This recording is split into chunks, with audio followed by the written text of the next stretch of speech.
Yeah.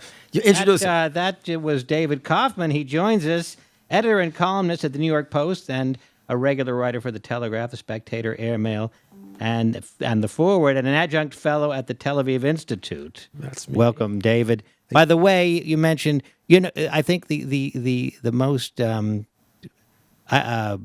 best description of just how horrifying it was to be a slave that I've read was 12 Years a Slave, the book, not the movie. I don't know if you read the book. I didn't read the book. I saw the movie, of course. But the book I would recommend to anybody that is interested in that. And by the way, it just made me think. So I didn't know that you were half African American until I just met you. Imagine full of surprises. Imagine if you and I had an argument about something. Yeah. And let's say it was what are you talking about? No, I'm going to show your sources. Yeah. And then the people on my side of the argument started calling you the N-word, started, what did you expect from a house then? And then Uncle Tom, I just sat back and allowed this army of vile racists to do my bidding because we disagreed about something. We live in a culture where people don't want to be challenged for their beliefs. There's this idea that, if they feel something or emote something or if it's a vibe, then it's legit. It's legit to them. That's their lived experience. But I mean, what would it say about me as a human being? I mean, It would say you're lame.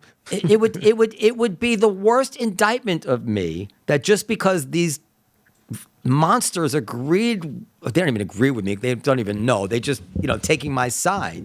I said, it's like, okay, get them. Like, now it's like you have these dogs, or, it's like what's that, in that one of the Hannibal Lecter movies, they have those wild boars that eat. It's like get them. It's like sick the wild boars on them. It's true in the past when we were being, nice with each other. I did tell from time to time one of my fathers, don't say that about Noam. Don't say that about Noam. But now that the gloves are off, it's disgusting to me. Them's fighting words. Now, but what if you're somebody with a million followers and, somewhere within that mix, there's some people that make these comments. It's possible you don't see everything, or you don't. I mean, Oh, come on! Man, why do you do this? He knows. He sees it. He knows. He doesn't care. I mean, I'm just saying. I think there's a larger discussion to be had at what point would one or should one or should we expect one to intervene immediately? No one is going to defend me by calling somebody the N-word. I'm not going to allow that for 2 seconds. It's insane. You didn't even have to consult all those experts, though. You could have just asked me. I would have told you. All right. David. Yes. Very nice to meet you. Let me shake your hand. Thank you. I've arrived late. I'm so sorry. It's very unlike me. So because there was a mistake made, and you. Believe me, we'll blame Periel no matter what. And it might have been Periel. Perfect. That sounds like a plan, and I can't wait for the blame fest to begin. All right, let's go through it. So you had a recent. I don't have the headline in front of me because I actually thought you weren't coming. She didn't tell us that. The recent New York Post column, the most recent one. What was the headline? It was, when will sideline Jews finally begin to stand up against their haters? Okay. And it was sort of like, my thinking was like, we have Trump now in the Oval. He's like, he's flexing his muscles in support of the Jews finally in a way that, the previous administration obviously couldn't be bothered. And he's taking all this stuff very seriously. And I was saying to myself, wow, like this, one of the challenges we've seen so much in this period since October 7th is that, I think a lot of Jews are obviously very scared, very, very timid. They're afraid to speak up. And part of the reason why is because we had a system that, if they did speak up, they didn't feel like they'd be protected or defended. And now we have real institutional and policy changes from the top down, literally from the top, saying, if you're going to chase Jewish students and do bad thing towards Jews, we're going to deport your ass. So my thinking. How do you feel about that, by the way? I think it's great. There's obviously limits. We have to exist within the Constitution, and we have to exist within sort of the basic civil rights of this society. We can't rewrite the government, to take care of Jews. But I think actually, if you look at it from the flip side, like the period that we've experienced since October 7th, if those people had been black or gay or transgender, none of this would have been allowed to happen. I mean, the way Jews have been neglected by the system, and what's to me, been the most horrific thing is that not only have we been, demonized, chased through the streets, had our kids not able to go to school, our businesses burned, people actually die, but we've been actually blamed for it. We've been told that this is our fault because, we're Zionists or because we're aligned with, because we're Jewish, or so it's the only instance of like widespread ethnic discrimination I've ever seen in America in recent time, where the actual victims have been blamed and have been tasked with solving these problems. So I think that I'm happy. I mean, I'm not happy with a lot of the things Trump is doing, but I think it's very important that he's sending these messages that, America cannot exist in this sort of orgy of anti-Semitism. Yeah, And I'll let you finish. But I don't just people might be wondering. I don't support the deportations. I'm not an expert on all the right. Considerations, but I don't think it's legal. And even if it is legal, I don't think it's good policy because it's the kind of thing which is going to be used on a very ad hoc basis based on the predilections of whoever's in charge. I don't think this is wise. Now, having said that, and I'll let you continue. I think a good look should be taken on what it means to be letting people in. Right. How did they get here in the first place? Yeah, that I think is totally valid. And why do we have? I mean, this guy clearly has, Mahmoud Khalil. He clearly has a paper trail of Hamas, Yes. alliances, and at the end of the day, as much as Hamas wants to take down Israel and kill all the Jews, they kind of want to take down America and kill all the Americans too. So, of course, it's not good that these people are in this country. And my piece was basically saying, will this give the confidence, or will it embolden what I called sideline Jews? All of these Jews that we know, who we see on Instagram and we see at parties and we see here and there, who basically have said nothing. Well, fill in who give me a better picture of who is sideline, who's the sideline Jew that I might know. But when you tap on the table because we have a crappy thing, yeah, sorry about that. Well, I mean, there's so. There's so many. I mean, we could start, at the time, Steven Spielberg could be in some ways considered a sideline Jew, as much as he's done so much amazing. I mean, I'm a graduate of Brandeis University. We have the Shoah Institute. It's because of him. So he's clearly had a very strong commitment towards memorializing the stories of Holocaust survivors, which is extremely important. Yeah, but the last scene in Munich showed the Trade Center, remember? Yeah. And Munich was a sketchy. But we have multiple examples of people like Spielberg who are, astoundingly wealthy and insulated from any sort of repercussions from taking bold statements, and they say nothing. I mean, I lay out in the piece a perfect example, like during the height of the Ta-Nehisi Coates scandal a couple months ago, from his horrific, evil book, The Message, which I basically wrote is a Mein Kampf for the 21st century. You don't mince words. I don't mince words. It is a Mein Kampf for the 21st century. It's a primer for Jew killing, basically. He's basically very cleverly laid out how we can kill Jews and get away with it. I don't know about it. Go ahead, continue. I read that book many times. I know Mein Kampf or no, the Message. I have not read Mein Kampf many times. But my point, and then after that piece came out, and I was one of the first people to write about it. I was very critical, and obviously I can get away with writing about things like this because I'm also half African American, and in a way that people cannot.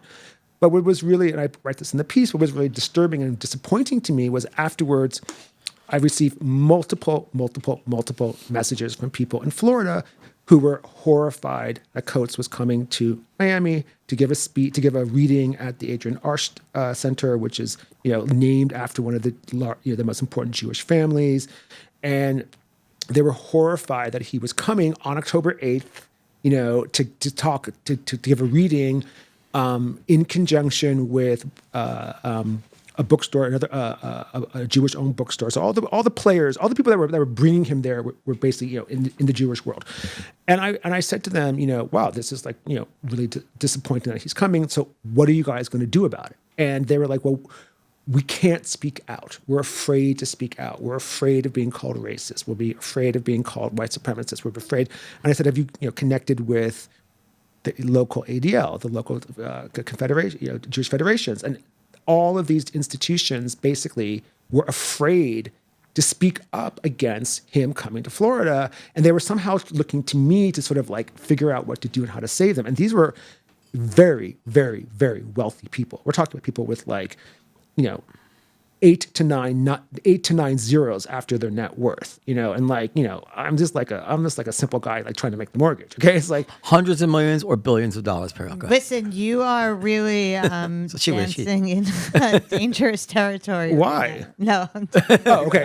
not you. Okay, no. So these are people who are, who have nothing to lose, they were like afraid. They've reached escape velocity. Yeah, and they were afraid to speak up because they were going to be called racist. And I was like, I'm trying to understand here, like this man who later on that Well, week, just to be fair to what you're saying, I agree with you 1,000%. But I would say they do have a lot to lose because money is not everything. Being called racist, if that impression sticks, yeah, that is a tremendous damage to somebody. It's not just about the fact that you still have enough money to do whatever you want. that's not all there is in life. Of course, that's a very good point, and I don't disagree with you. But there's nothing racist about there is calling Ta-Nehisi Coates an anti-Semite. There's nothing racist about calling his book, a stain on the publishing industry. There's nothing racist about questioning why was this man allowed to even write this book. I mean, can you imagine if like a white person parachuted into Africa, a place they'd never been before, and wrote a takedown of the entire culture after only spending 10 days there? No. I mean, the irony of Ta-Nehisi Coates using the word apartheid against Israel for the 10 million times they used it in that book, that he's never even been to South Africa. That's the irony. I use the term apartheid very, very sparingly because I have been to South Africa and I know exactly what that looked like. And when You were there during the apartheid era? No, not during apartheid, but I've seen what the results of it. But the point is, it's like not only had he never been to Israel before, but he'd never even been to South Africa. So how does he even know what apartheid looks like? But my point is like, there's nothing racist about calling his book anti-Semitic, anti-Zionistic, a call for violence. I mean, he went on one of the podcasts a few weeks. There is an interesting parallel, is there not, between the fact that many of us, and you're actually making the argument, say, you can't criticize anything that has to do with anybody that has anything to do with being black. They'll call you a racist. Mm-hmm. And if you listen to Darryl Cooper's followers, they'll say, you can't criticize anything about being Jewish. They'll call you an anti-Semite. Mm-hmm. And I'm not completely comfortable dismissing or agreeing to either of them because there is some truth on both sides of those arguments. Yes, but the difference is that his book was extremely anti-Zionistic. Yeah. It was extremely I don't view a difference between anti-Zionism and anti-Semitism. So in my opinion, it was extremely anti-Semitic. I mean, the portion about Israel, the third part, that was basically like, the money shot of the book, it literally opens up. The first sentence of the portion of Israel says, I'm not quoting it verbatim, but I will say, it says, I went to, he visits Yad Vashem. And he says something to the extent the Holocaust Memorial Museum, the Holocaust Memorial in Israel, and he says on my first day I believe he said on my first day in Palestine, I went to Yad Vashem. Like that's his opening line. That is probably one of the most anti-Semitic, anti-Zionistic statements that has ever been published by Random House. I mean, you're basically saying that number one, Israel doesn't exist. Jerusalem as its capital doesn't exist. And Yad Vashem exists in Palestine. All of that is factually, let alone morally, let alone like from an editor perspective, like how did this get past an editor? How did this make it into the final print? Well, Ta-Nehisi Coates, he writes whatever he wants, as he should, No, he shouldn't. Well, I don't think he should write whatever he wants. Because why should he write whatever he wants? Well, he can write what he wants. They're not obligated to publish it. He's a free human. But you can write what you want. You can write what you want, but the problem with, and this is what I'm talking about with this idea of timidity, is that there's been this bamboozlement of some American Jews who either have bought into this system of like a racial oppression hierarchy where like, Jews are not allowed to sort of advocate for their own needs or security or safety. I mean, let's be really frank here. Like we're living in a moment of examples of extreme Jewish insecurity and a lack of safety to the extent which we really haven't seen amongst other minorities. I mean, we had the instant that sort of the period of like Asian hate a couple of years ago. But if you look at the statistics, they were nothing compared to the I don't think that was real. That was real, and I don't know that there's been a lot of actual violence against Jews, but there's certainly feeling. Of course there has. All you have to do is look at the stats, like violence against Jews and anti-Semitic acts. Look at the there were more anti-Semitic incidents against Jews in New York City last year than any in all of the other ethnic groups combined. But that, by the way, that's been the status quo for a long time. No, but that number has like tripled since October 7th. I don't know that a lot of Jews are being. Listen, whatever it is. But I just don't ever want to exaggerate anything. There is I think my opinion. Listen, it kind of reminds me about again a race parallel. I always used to feel that it was obviously untrue that many innocent black people, unarmed black people, were being shot by the cops. The numbers around that didn't support those. It was a minuscule number. Actually, and statistically based on the number of arrests and police. And there would be an eruption when these happened. I would say, that's not true. But why is it erupting? It's erupting because of all the kind of humiliations, the day-to-day humiliations that wholesome, innocent black people were suffering with the cops. Even not wholesome people. I mean, it goes, as someone who's black, as a black man, I would say, like, it speaks to the idea that as a black person in this country, you constantly live with a fear that you're going to be messed with by the authorities simply because of the color of your skin. And what I will say is that, and this is another piece. Wait, let me make my point. Sure, sorry. So, and I knew because especially because of all my time playing in bands and stuff, and I knew these stories firsthand. I'd seen these things happen firsthand, and I said, well, actually, when you see this eruption about the innocent people being killed, what you're really seeing is a manifestation of this righteous resentment. When I say righteous, meaning it was real. There was another. You could say, well, you could ask the really unrealistic ask of people say, well, but you have to understand it's inevitable because of all the crime rates. Sort of get into that morass. But I knew that this resentment was real, and that this was just finding the escape hatch was this. Similarly, I think with us Jews, what we are really feeling, our righteous resentment, is that in so many atmospheric ways, just in our reluctance to tell somebody that we're Jewish, God forbid, wear any kind of ethnic symbol. That just this kind of gathering storm, the dark cloud that we are now feeling as Jews. Any flyer you might put up on a lamppost that anything to do, is going to get ripped down, right? It's hard to express that. Well, we say it's dangerous for Jews on the streets now. That's in some way similar to the fact black guys can't walk without getting shot. It's not really true. But what's causing that, there is something actually underneath which is real. So go ahead. But I think it's in the case of Jews right now, it's even worse because I think we live in a culture right now that would say, if I were to come and say, as an African-American male, I feel peril.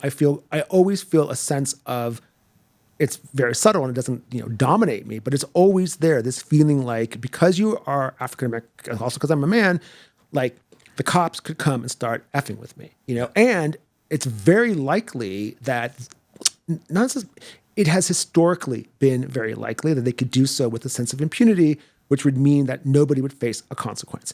So that's what it means to be sort of a black man in America and bear this sort of stain or stain or badge, whatever you want to call it, or mark of, you're marked, by the authorities. I think what's even worse or what's even harder right now for Jews is that A, people don't believe them, B, they're being told time and time again, well, whatever you're feeling is lower on the totem pole because of everybody else, because you're white, or because you're wealthy, or because whatever. And most importantly, and this was something that would never happen with black people, is that, or gay people or transgender people, Jews are being told, this is your fault. This is the key thing. You are the architect of your own oppression. You are the architect of your own discrimination, of the own peril that you face because of Israel, for instance. Even though you could be a Jew who has no real connection to Israel, you just happen to be Jewish, and maybe because you're Jewish, you wear a Jewish star. But you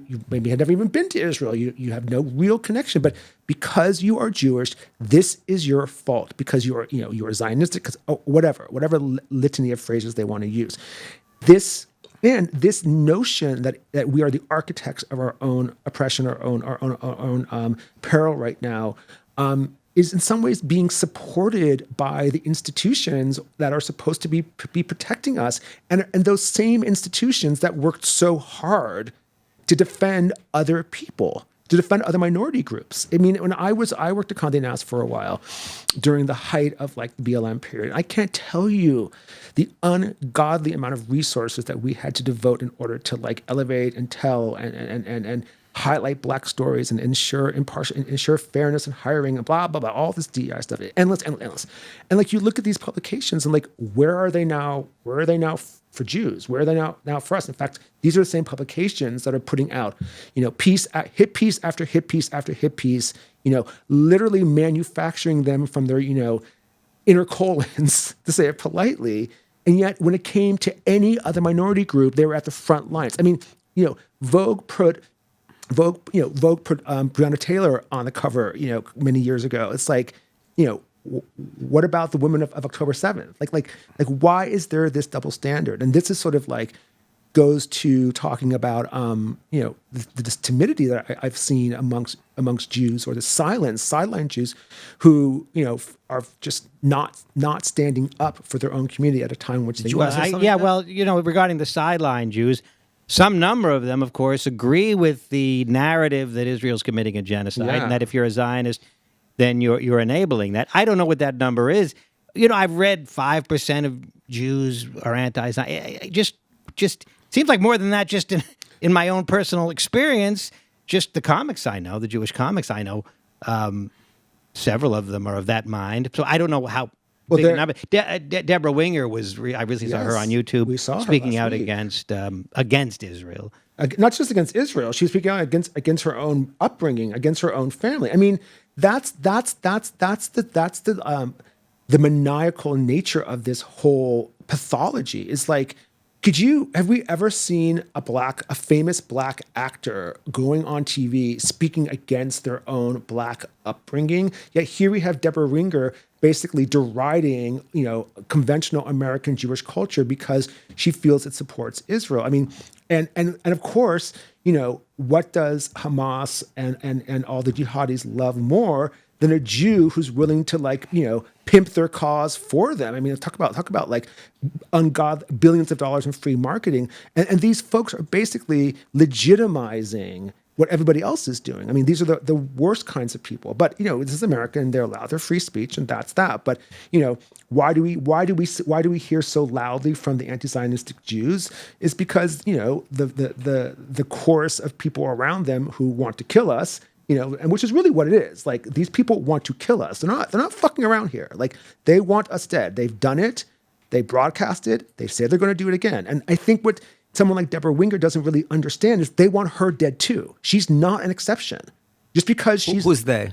Hamas, the jihadis, they're surrogates and sycophants, But you don't mean the run of the mill anti-Semitic I Israel think people that in America. like the Linda Sarsour people, I think the Ta-Nehisi Coates people. I mean, Coates himself said on a podcast, a week after or 2 weeks after my article came out during the whole brouhaha with Tony what's his name at CBS, he said, I'm not so sure if I had been there on October 7th that I wouldn't have, broken down the fence. He said that. Can you imagine a white person saying, I can't be sure during a lynching I wouldn't have been there I can imagine saying that. Yeah, but would they survive? Would they still have a career? Would they still have an agent? Would they still have a publisher? Far be it for me to defend Ta-Nehisi Coates. Did you read Benny Morris's takedown of Ta-Nehisi Coates? I read part of it. I actually was responsible. I'm the guy who sent Benny Morris the book and asked him to review it,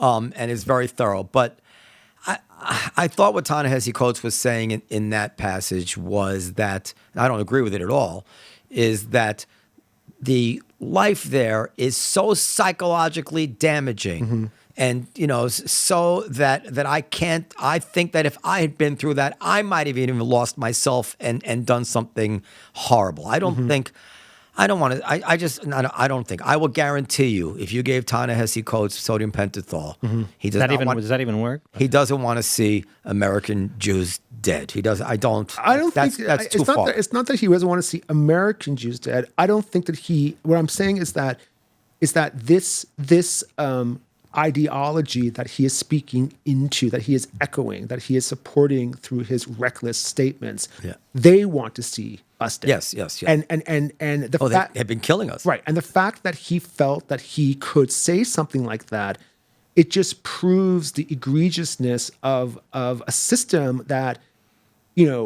somehow he's allowed to say that because he is black. And he's allowed to say that against us because we are Jews. That paradigm, that racialized, hierarchical paradigm, does not exist in America in any other circumstance. And if it did, the people who participated in would lose any sense of cultural respectability. So let me ask you this. Brett Stevens said something like this. He talked about, his name is not particularly Jewish, and he would. That's right. And he would find himself very often, and they wouldn't know that he was Jewish, and he'd hear what people were saying about the Jews. Imagine me. Yeah, that's what I'm getting to. So tell us about that. Like, what is it like to be a fly on the wall when people don't know that you're Jewish, especially in the black community? What can you tell us? I mean, about that? it's not so much in the Blow the whistle. No, I mean there is no whistle to blow. I mean, my father's family was, I actually have a very interesting story. Yeah, about, please. About I kind of say how I became Jewish, because my mom was raised. My mom is the daughter of Eastern European immigrants. Was raised in a fairly observant, if not Orthodox, kosher home, speaking Yiddish, and somehow. And my father grew up in suburban Houston near Galveston. Very middle class. American black? Yeah, from Texas, Descendant of slaves, like Adolf. Yes. We are. Adolf. I am as American as you can get. I'm the son of my mom's from New York, a New York Jew. My dad's a Texan black guy. I'm from California. Like Nice. you can't get more American. Okay. And my father grew up in a very middle class African black family. My great grandmother was college educated. We're back in the shtetl. Like I can't imagine my great grandmother knew how to read. On my mom's side, right. And they somehow wound up in San Francisco in the 70s, 60s, 70s, and you can take it from there. And so. And what's interesting is that when my father was not around, my mother raised us by herself, and she had sort of, she's very Jewish. I mean, she is like, the Jewish mom. She is like the archetypical Jewish mom, except for the fact that she has these two brown kids. But what's interesting, and is that we were not being raised particularly Jewish until we were like 5 or 6. In fact, we even one year had a Christmas tree, which today is like, anathema to me. I remember we put Legos as ornaments because, Mama Kaufman had no idea how to trim a Christmas tree. So when we were like 6 or 7, we went to go spend, even though we were not close to my father, we were very close to his family, our black family. Part of the reason was because my mother's Jewish family didn't want to talk to us. And my mom was like, these kids need a family. So she sent us. Because you're black, obviously. Because we're black. So she sent us to Texas to visit our father's family for like a month. When we were like 6 or 7, I often went with my mother. How did they meet your parents? They met through Summer of love, man. It's not, exactly. To make it the paraphrase, they met through like, happenings, and they were. If you really want to know, they were introduced by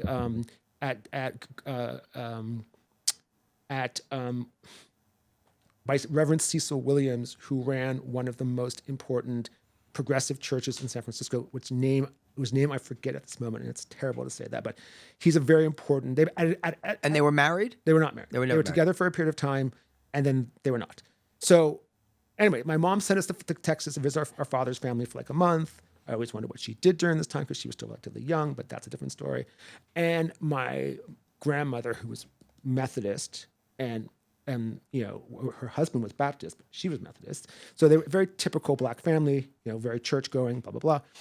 And she was horrified that we were not being raised like something. Mm-hmm. We were not being raised something. And she called my mother and she said, I don't care what those children are. I don't care if those children are Hare Krishnas. I just don't want them being no heathens.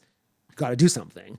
And we had been going to JCC swim lessons in San Francisco, and there was like one other mixed family that we knew, a black Jewish family. And my mom was, my mom was really friendly with that mom, and so she took us to their synagogue, and hence my black grandmother made me Jewish, and the uber Jew Zionist, beautiful. the uber Jew Zionist that I am today. Now, maybe I spoke too flippantly about a lot of anti-Semitism in the black community. I mean, this is widely. That's not been my experience. Well, that's yeah. I kind of feel bad about saying it You don't have to because it's so widely. Well, there's you see data like that from time to time, and we as Jews experience exists in some we experience measure. it through Farrakhan, and Yeah. you would know, right? So tell us about that. I mean, my father, when we would go visit my grandparents for Christmas, we'd bring along a menorah. Like that's always been like I've always felt in many ways much more welcomed as a Jewish person amongst my father's family than I ever. No, that's your family, but you're hanging out with just people black people who don't know that you're Jewish. I mean, it's not just black people. My common experience is that I have Or white people who don't know. Yeah, I mean, I have my mom's last name. I have an extremely Jewish name, David Kaufman. Like, you can't, in New York City, there must be 10 million of me. And so my experience is just showing up places and people walking around saying, David Kaufman, David Kaufman. I'm like, I'm right here, I'm sorry, there must be some mistake. Yeah, that's been my experience. I just want to say, if I may, for a moment, that has not been my experience What's not ever. That there is a lot of anti-Semitism amongst black people. We've discussed. Yeah, but they know you're Jewish, so they're not going to express it. No, but I mean, I live in a world. I just spent a weekend with my best girlfriend from growing up and her 5 best girlfriends. Everybody was black. I was the only white person and certainly the only Jew there. We spent 3 days together, and that has just really never been my, like, I don't hear that. It's not. We did live through Crown Heights in this city. Okay, but that's like a pretty extreme. But yes, but I will say, I've said this before, as much as the Crown Heights was absolutely an anti-Semitic incident, I do understand that having a black community living right up against an Orthodox Jewish or Hasidic community, a lot of the friction that will occur and then in anger look like racial hatred riots, yeah. is maybe not actually that. Yeah. I think it's really, we like to have this narrative of this. Like, Hasids are not easy to live. Let's be honest. we like to have, and also like, I think Hasids are not the best example because Hasids are not really into anybody who's not Hasidic, let alone black people. It's like they don't want to talk to anybody. They're equal opportunity haters of everybody except. I mean, Hasids don't even really like Jews who are not Hasidic. I haven't. The Lubavitch are more open, I think. Yeah. The Satmars. I mean, I live next to a Chabad, so they're nice to me. But I mean, No, the Chabads are nice. The Chabads are nice, but the Chabads are really good for Yom Kippur when you're traveling. And Yeah. you need a pop in, Yeah. shul. They're like, welcome. They'll take anyone. But I think what it is like, the media loves a narrative of Jewish black schism. It does really well. And I wrote a piece last year. I wrote it for Airmail, saying that like, the New York Times, for instance, had like four or five pieces in the period of like a month detailing this grand like destabilization between Jewish and Jews and blacks in the post October 7th. But when you really, the New York Times is really, as an editor, I'm very attentive to headlines, subheads, captions, and then of course what's actually in the article. And if you read a lot of these articles about the New York Times, and like they have these headlines saying blacks and Jews now hate each other, but if you the data says, or notable pastors say, and when you really read it, like it doesn't bear out. Like some data says, or the pastors who are saying this are basically the black version of Jewish Voices for Peace. Like they're the most extreme black pastors out there. I actually think that most American blacks are just not really thinking a lot about Jews, which is just like fine for me. Like, well, what about this? What about within certain communities, certain types of views that we would all consider over the line? Yeah. Even if they're not agreed with, they will not be a deal breaker. So Al Sharpton was guilty of saying very, very anti-Semitic things. And then somebody died in the Freddie Fashion Mart, whatever it was. And we as Jews at the time said, why are they allowing this guy? Yeah. Like, we would never allow. Well, that's what I'm talking about, the double standard. Yeah. So we would take that as like, they must hate Jews, because if they didn't, and what you're saying is, no, it's not that they don't hate Jews, it's just that, they just ignored that in some way. Listen, I don't think that like your average black person is walking around hating of Jews. I think what you would say is that you know, How could they follow this guy if they didn't? well, I think that what you would say, what you could say, the key word here is could. I don't speak for anybody but myself. Yeah. Is that, you know, Black people still exist in a state of great economic deprivation in this country. And it's gotten worse. It's not gotten better. And so, and then we have this perception that's been put out by a lot by the DEI industry, a lot by, you know, the racial preferences movements that sort of makes, that hierarchizes or hierarchies race and by sort of access, privilege, whatever they want to call it. And at the top of these hierarchies is always Jews. Right. So you have a community that exists in a real state of economic deprivation, which is very real. I mean, the hallmark of being a Black person in this country is, you know, I don't want to say being poor. There are plenty of Black people who are not poor, but struggling, you know, and that's generally not the case for most Jewish people. Although I'm not saying Almost never the case. there are plenty of Jews who could use who are not you know, wealthy, of course, you know. But I think, so you have this economic reality between the status of Blacks today and the perceived status of Jews. And then you have this messaging that says this perceived status of Jews is because of all of these isms, whether they're white supremacy or racism or privilege, da, da, da. And so people like absorb those messages and they turn them into not just individualized experiences, whereas some Jews might have more money than other people and some Jews don't. It becomes the trope of the community and it exists at our expense. That's the key thing. They are profiting at our expense. That's the perception.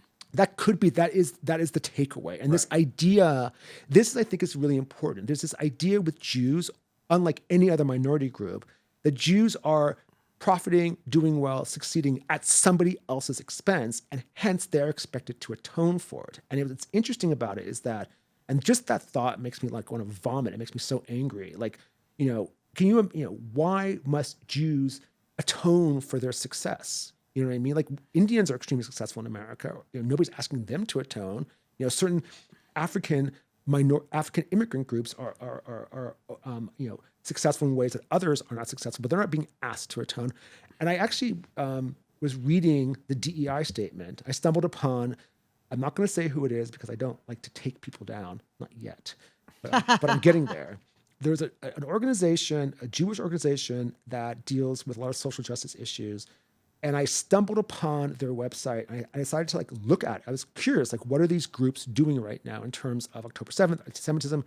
And not only did their website say nothing about October 7th, nothing about Israel, nothing about anti-Semitism, but they had the most elaborate DEI statement I'd ever seen. And in that DEI statement, they had language like, we acknowledge that Jews have benefited from white supremacy, from white privilege, and we acknowledge that they must do the work to correct that. And I was like, are you basically handing Sinwar a gun? Like, are we allowed to swear here? Yeah. Like, what the fuck? You know what I mean? This is the exact language that our enemies are using to annihilate us.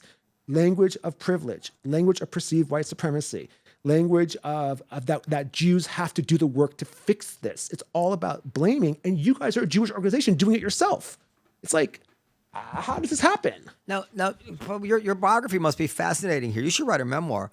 What? Trying. How? So you were a young, like Steve Martin. I was born a poor Black child. You were born A brown kid in San Francisco. a brown kid to a observant.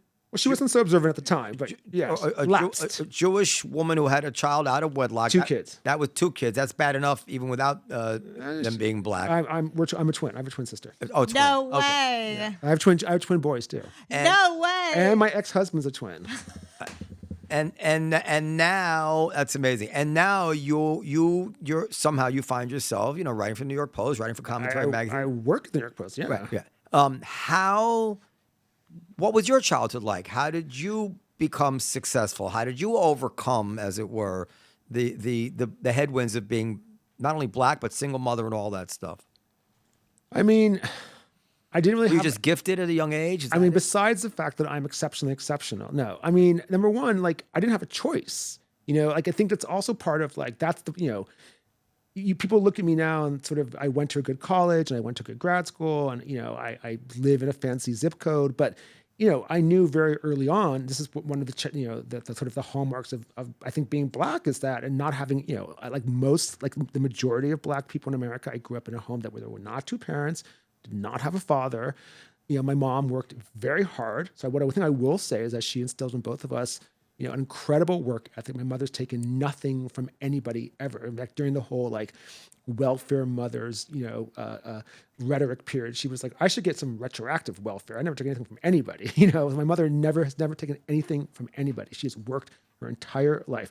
So I think I've always had a very strong work ethic and I've had a very strong model of what it takes, but also nobody was coming to rescue me. I mean, this is what they talk about. I think when I do talk about privilege is that, there is no family wealth. There is no plan B. There is no, nobody's coming to save me. If I didn't go to work after college and start earning money, I was going to my mom had some money, but basically there was nobody coming to, there's no dad who's going to show up and write a check for me. So I didn't really have any. But this is not a reason because there's 1,000 other people who were in your situation that didn't. I mean, okay, they didn't do their work. Okay.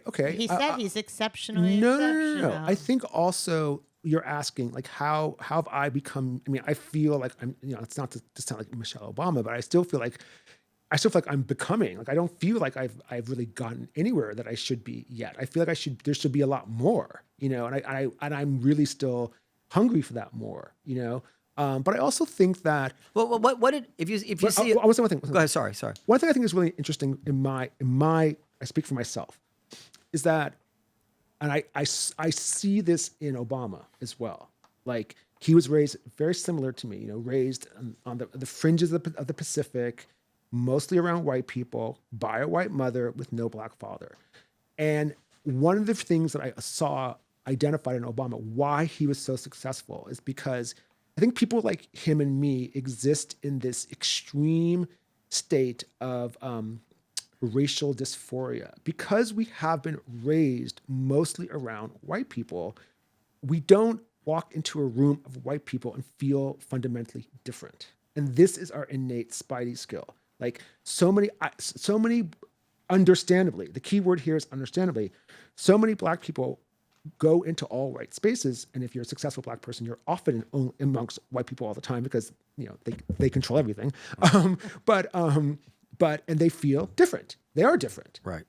And I'll give you a perfect example. I was at the ADL conference a couple of weeks ago, where I spoke, and only after 3 hours did I look around and I was like, wow, everybody here's white, but me. That wasn't my first impression of being somewhere like this, where I think for a lot of people who are not white, that would be the first impression. They're if they walk in, because I was raised around all white people. I have a white mother. I went to a white synagogue. I went to mostly white schools, or actually the schools I went to were mostly Asian and Latin because I grew up in San Francisco. But when I go into a predominantly white environment, which is every day at the New York Post, I don't feel particularly different from the other people there because that is my default visual experience. And I think that's also something with Obama. I'm sure he would never probably say it because the optics and the branding wouldn't be good for him. Mm-hmm. But I'm sure he feels exactly the same way, which was the reason why he resonated so strongly. Why he knew how to speak to white people, because he didn't see them as white.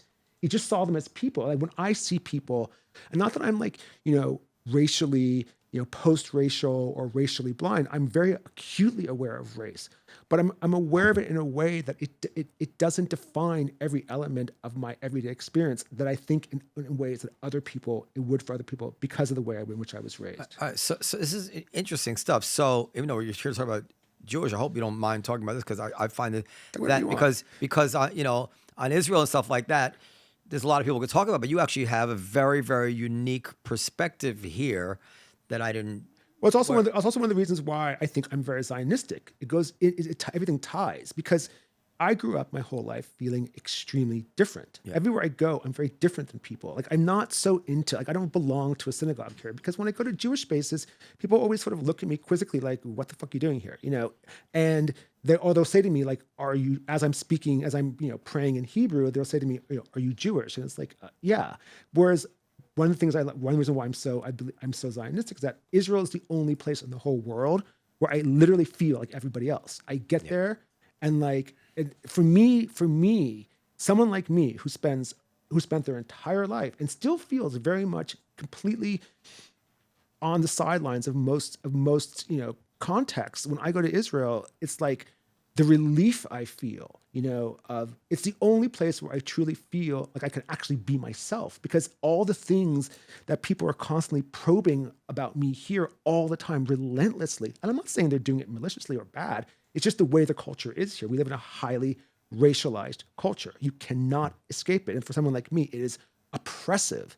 When I go to Israel, the moment I get there, I'm not like the lightest Jew in the room there, but I'm certainly not the darkest Jew in the room there. You see black Jews all over. And not just black Jews. You see, Jews from, and every shade in between. Exactly. Like there's plenty of Jews. Like I'm not the darkest Jew in the room there at all. But you see full-on African, Ethiopian Jews regularly. So my point is, like, for me, like I have this very strong, like, when I saw October 7th, when I watched what was happening on October 7th, the horror of seeing that, and not to make it all about me, but there was this moment where because it went on, and I was receiving like notifications, and I received them in Hebrew as a way to like practice my Hebrew to be like nifty and cool. And I was like, am I understanding this right? Like this can't be real, And then when October 7th it went on to October 8th. I mean, it took a long time to clear those motherfuckers out. Okay.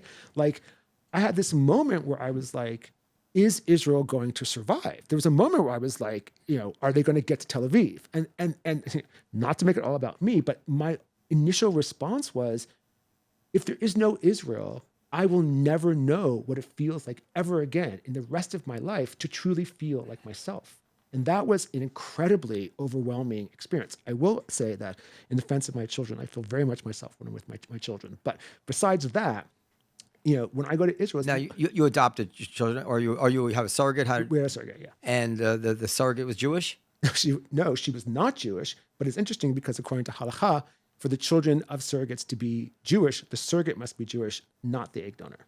Oh, really? Because it's all about visual verification of who is the mother. Really? Yeah. So that's insane. It's insane. I was going to ask you, and you'll forgive me if I'm being presumptuous, but I was going to say that I'm assuming that one of the things that probably enrages you more than anything is when people call Israel a white colonizer, a country of white colonizers. Yeah. When actually it should be black colonizers too. Well, I like to put whenever I'm in Israel, I like to put on my Instagram phrase like, here with a fellow white colonizer, who are like, so yeah, obviously, I don't like conversations in general where we use like racialized terms for Jews. I don't like the idea of like white Jews or black Jews or Jews of color. I think we're all Jews. No, but it's so crazy that these people who seem to know so much about something that 18 months ago they knew nothing about. Right, but Jews are white colonizers. Yeah, and then all of the people from all over North Africa and right. But I would even go further than that. I would even say, like, when I hear people using that kind of language, I don't engage with it. My response to you is, what is your motivation here? Like, what is your motivation for racializing Jews, Israelis, people who have, that's nothing necessarily really in connection to our notion of race in America. Like, why are you asking this? What is your goal here? Because if you really,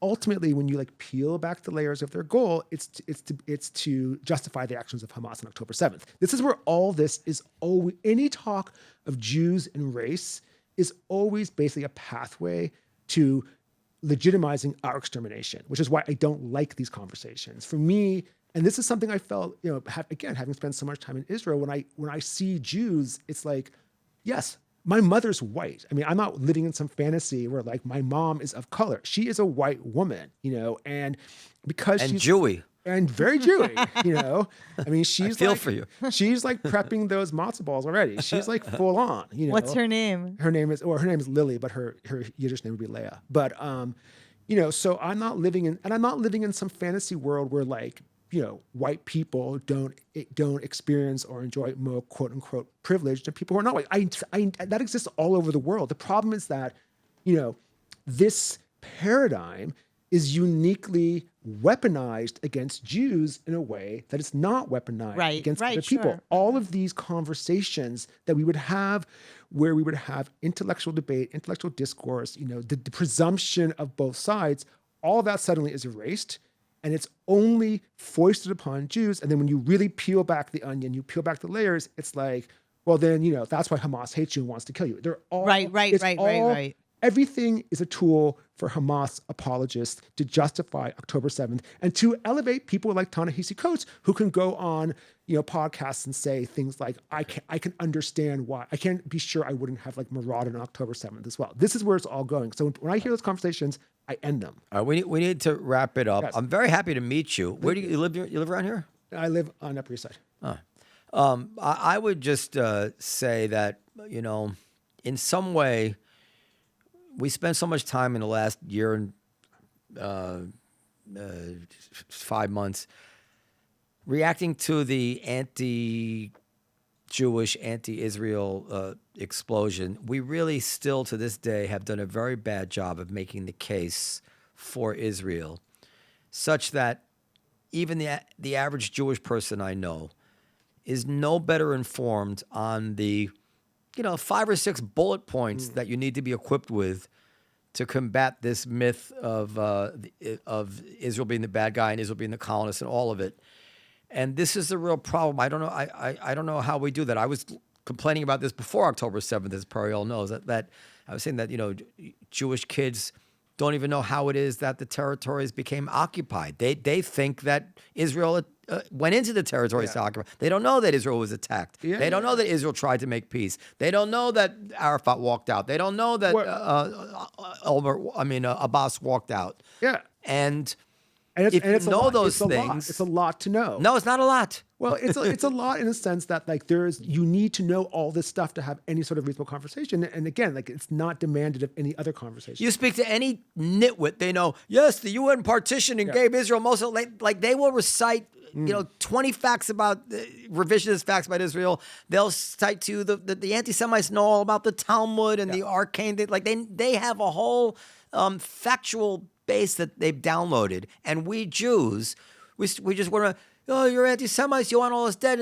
and this needs to be said. But what we haven't done is educated ourselves and the general public on our very simple case. Well, what I would say, my simple sort of statement is this, is that, and I had this awakening this summer when I was in Tel Aviv, is that, history is very, very, there's very few instances, examples of Jews being able to defend other Jews. This is an ahistorical condition in the world today. Herzl talked about it. And this, if you want to ask me why so much they can't stand this, they can't stand that we as Jews are able to defend ourselves. And the way I look at it, that we have an army, we have a nation, we have soldiers. I mean, when I'm in Israel, I have to remember that I exist in that country as a privilege because 18-year-old boys are willing to die, and they do die every single day. That there are mothers at home and fathers at home who have multiple sons in Gaza at this time. And somehow I can barely deal when my kid has a 100-degree fever. I can barely contain myself.